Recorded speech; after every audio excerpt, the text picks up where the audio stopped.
What's it like when home doesn't feel like home anymore? Let's talk about it.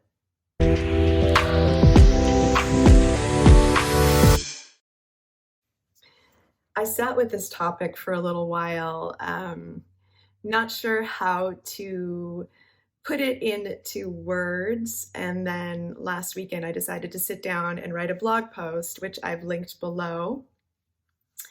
And then I decided to do this video because I feel like adulthood is so full of transitions, and this channel and my blog are about rewiring adulthood and just dealing with all of the things that adulthood brings our way in the most realistic and manageable ways as possible. And I think one of the most important things when it comes to dealing with transitions and change is to know that you're not alone in the process, because so much of what we go through in adulthood can feel very lonely and overwhelming. And moving, relocating, finding your true sense of home is certainly one of those things for a lot of us. I had fantasies of what my adulthood was going to be like when I was a child, as probably do most of us. And I always just assumed that I would end up somewhere, I don't know, in some magical little town with a white steepled church and incredible fall foliage in the Northeast somewhere. And that's where I would raise my kids and live forever. And that's not what happened. I have relocated quite a bit in the adulthood, but this past time, I moved just over a year ago out of my state of birth, was probably the most interesting to me. And I actually, one of my many jobs, one of my many careers, is that I work in the relocation sector. So I've been putting a lot of thought into this, and I think I'm going to do a series of videos that have to do with relocation, just to help people, because I feel like it's such a massive undertaking, and I have a lot of experience in that. So, but when it came to my own personal move, so just to give you a little bit of history, when I was a kid, I moved quite a bit with my family. And I think that's why I had this notion that I would like settle down when I had kids and never ever move again, because I didn't want them to have to jump around. But when my son was 5 weeks old, I moved from Los Angeles up to Portland, Oregon. Wanted to be able to afford a house. Even back then, housing in California was out of control. So it was just kind of out of necessity. And I had lived in Portland for a long time, went to college there, loved it there, had friends there. So it seemed like the natural next step, and ended up living there for about, I want to say, 6 years. And then after having my second child, my daughter, when she was about 3 or 4, we ended up, she had just turned 4. We ended up moving back to the LA area. I had gotten to a point where my parents weren't coming to visit very much. And so traveling with 2 little kids is no words. Maybe some kids are easy travelers. Mine certainly weren't, but I wanted them to be able to have a relationship with their grandparents. And I'm really glad that I made that decision when I did, because my dad ended up passing away a few years after we moved to LA. So he was able to spend time with the grandkids. They were able to get to know him. And so that's really all that I could have asked for. A couple of years after moving to the LA area, I started to notice shifts and changes in how things were being run in the city and state. And it started to feel a bit foreign to me. It wasn't the LA that I was born and raised in, had spent my teen years in, and it wasn't feeling as safe or welcoming of a place as it used to. But it was home, it was familiar, and it was easy to be there. So we stayed. And it really took a global pandemic to make me realize that home wasn't home anymore. I had a feeling, and I remember having these conversations with my husband right when things were starting to kind of get a little scary with the lockdowns and everything. I told him that everything that I was noticing in the city of my birth, I knew was only going to become magnified and amplified, and not in a good way. And not to bore you with the details, I was right.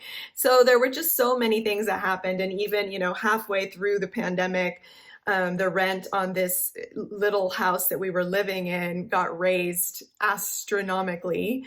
And because the way things work, with rent control and rental increases when it comes to single family homes built before a certain time, like we as tenants didn't have any rights. So, and because I work in relocation and I'm hyper aware when it comes to the housing trends and the rental market, I knew that we were being priced out. So it was a matter of time before we would be either all crammed into a 1-bedroom or living in my car. So I decided to cut our losses, and I started doing research, and I swear that's like should be my middle name. I started doing research and joined a bunch of groups regarding leaving the state, and started checking out the way different school districts did things, the way different states handled the pandemic response, the way that cost of living was working out in different areas. And I ended up with a short list. And there were a few places that I was really, really considering. And I wish that I would have had the time and funds to go visit all of them in person, just so that I could really know what was the right place. But I kept coming back to where I am now, both mentally and emotionally. And I actually visited this place twice before making the decision that it was home. And it just felt like home. And I know it seems like I'm rambling. I swear I'm getting somewhere. So I think for some people, when they're kind of forced to move, they're always left with that feeling of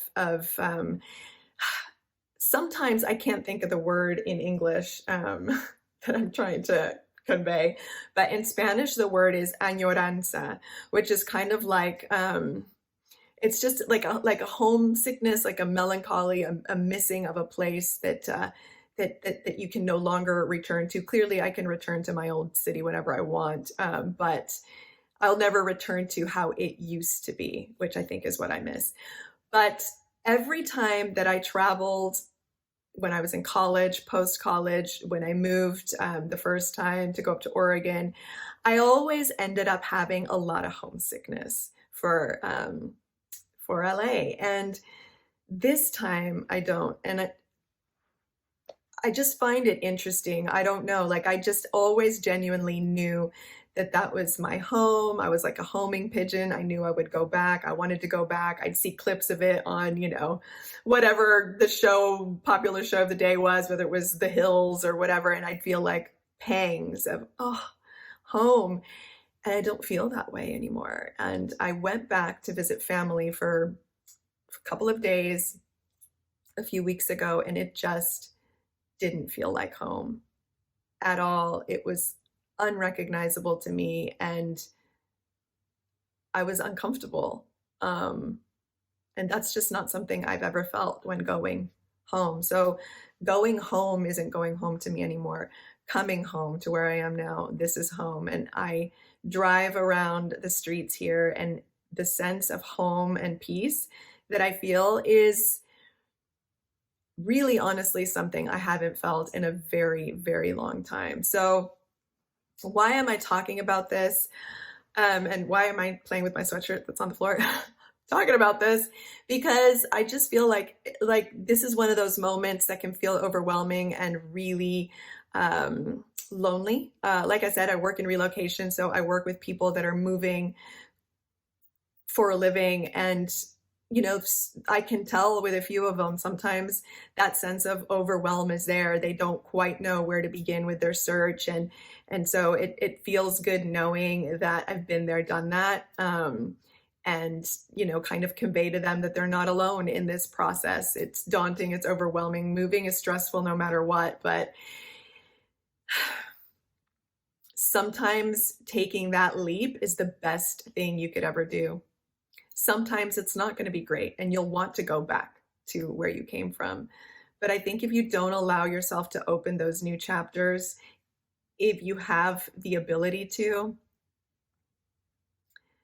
you'd be amazed at what you're missing out on. And just like I always said, that traveling on an international level is one of the best educations you could ever give yourself or your child. I believe that living and experiencing life in other cities and states within your own country is just as big of an education. I think it's so easy for us to kind of sit in a bubble and almost become desensitized to the way things are and assume that one way of living is kind of how it is everywhere and that's normal. It may not necessarily be. If where you are fits and feels good, then I highly recommend to stay there. Still travel, but if your roots feel solid where you are, that's super lucky. Otherwise, if you're just feeling where you're the place that you used to feel comfortable in at home, you've kind of outgrown, or it's outgrown you, or you're stressing because it costs too much to have any quality of life there, or you're not comfortable with your kids being able to go be kids and run around because the crime rates are too high, or whatever it may be. If you have the ability to start a new chapter somewhere else, I highly, highly, highly recommend it. I do at some point want to make a video about how I did it. One of the biggest concerns I see or read about a lot is people saying, well, how do you do it? Like, how do you move if you don't have a job lined up somewhere, or don't have a big savings account, or don't have a house to sell so that you can buy another one, or how do you do it as a single parent? For me, it was like an all of the above situation. I was very fortunate in that all the jobs that I do, I have multiple jobs, were online mainly. So I was able to kind of take that work with me. And then when I got here, I also started doing other online work. I teach Spanish. I came out here as a single mom, even though I was newly married to my husband. He was going to have to stay behind because of work. So, we kind of have a long distance relationship for parts of the year. And